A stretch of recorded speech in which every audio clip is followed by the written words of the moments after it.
যেখানে সরকারি আধিকারিক আছেন কিংবা সরকারি দপ্তরে বসে আছেন, মানুষের কনফিডেন্সটা তো এনজয় করবেন। মানুষ যদি আপনাদের বিশ্বাসই না করে, আপনাদের উপরে যদি একটা সন্দেহের মন মানসিকতা নিয়ে আপনার কাছে আসে, আপনার জন্য কি সেখানে কাজ করাটা খুব সুবিধাজনক হবে? আমি তো আপনাদের জন্য বলছি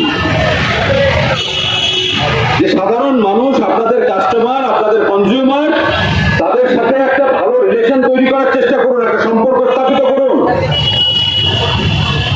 আর এটা কোনো দয়া করবেন না সাধারণ মানুষের উপরে, এটা আপনাদের দায়িত্ব,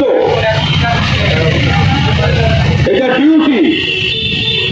এই সাধারণ মানুষ, এই সাধারণ ট্যাক্স পেয়ারের পয়সাতেই আপনাদের মায়না হয়, আপনাদের পরিবার চলে।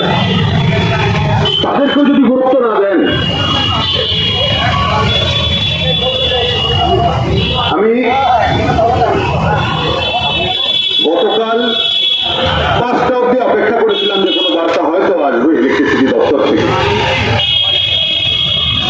কিন্তু হতে পারে হয়তো মিটিং বেশি লম্বা চললো কিংবা ফেরত আসতে পারেননি কল্যাণীর থেকে, যাই হোক অধৈর্য আমরা হচ্ছি না।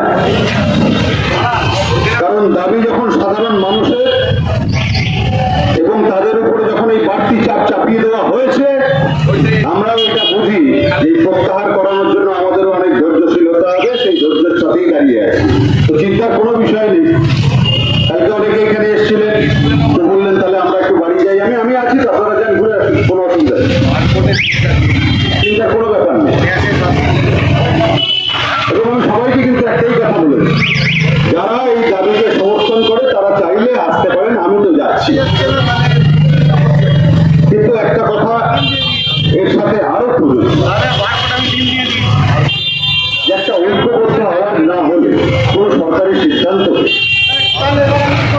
বদলানো যায় না।